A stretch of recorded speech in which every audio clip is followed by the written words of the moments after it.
के लिए ये तो बनाते समय आपने चूक कर दी कि वक्फ बाय यूजर्स और जो वक्फ काउंसिल यानी परिषद है उसमें आप गैर मुस्लिमों को भी जोड़ रहे थे, जिस पर कोर्ट को बड़ा ऐतराज है और फिलहाल यथास्थिति हो गई है, कानून फंस गया है आपकी गलतियों के चलते। ना कोई गलती हुई है, ना कोई कानून फंसा है, ना कोई स्टे हुआ है। कोर्ट ने अपनी तरफ से कोई आदेश नहीं दिया है। सरकार ने जो जवाब दिया है उसको अपने आदेश में दर्ज किया है। सरकार ने अपने बयान में कहा है कि अभी फिलहाल कोई नियुक्ति नहीं होगी। सरकार ने कहा और इसके बाद रजिस्टर्ड और नोटिफाइड जो वक्फ की संपत्तियां हैं उनको डी नोटिफाई करने का कोई प्रक्रिया नहीं है, लेकिन जो रजिस्टर्ड और नोटिफाई नहीं है उस पर कोर्ट ने कुछ नहीं कहा है।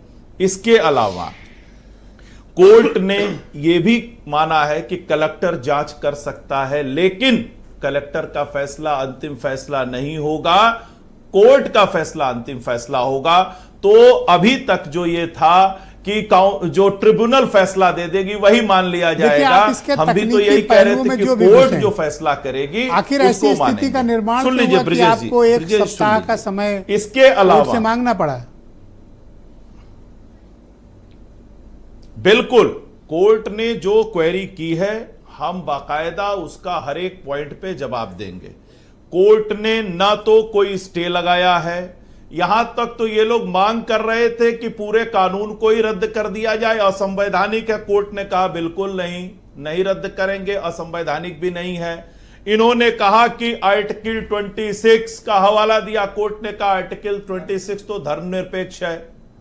और जो लोग आर्टिकल 26 की बात कर रहे हैं ब्रिजेश जी, मुझे लग रहा है कि उन लोगों ने ठीक से फिर पढ़ा नहीं है। कोई भी मौलिक अधिकार जो आपको मिले हुए हैं वो एब्सोल्यूट नहीं है, विथ रीजनेबल रिस्ट्रिक्शंस के साथ है। और आर्टिकल 26 में भी प्रावधान है, लोक व्यवस्था, स्वास्थ्य, सदाचार को लेकर सरकार कानून बना सकती है।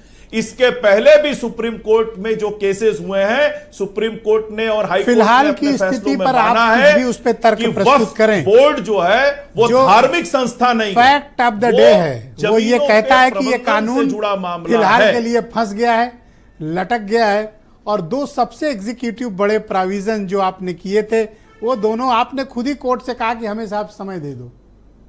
ये तो एम्बैरेसमेंट हो गया।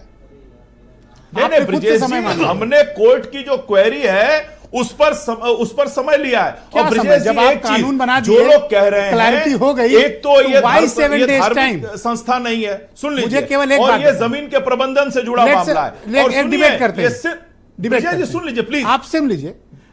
तो ऐसा जब आपने कानून बना दिया, आप खुद ही क्लियर हो गए कि सब कुछ क्लैरिटी है, तो देन आपने 7 दिन का समय क्यों? आप तो एक्सप्लेन करते जाते। आपको क्या कंफ्यूजन था जो 7 दिन का समय मांग रहे हो? नहीं ब्रिजेश जी, कोर्ट ने जिन मुद्दों पर क्वेरी मांगी है हम उन मुद्दों पर कोर्ट में क्वेरी देंगे।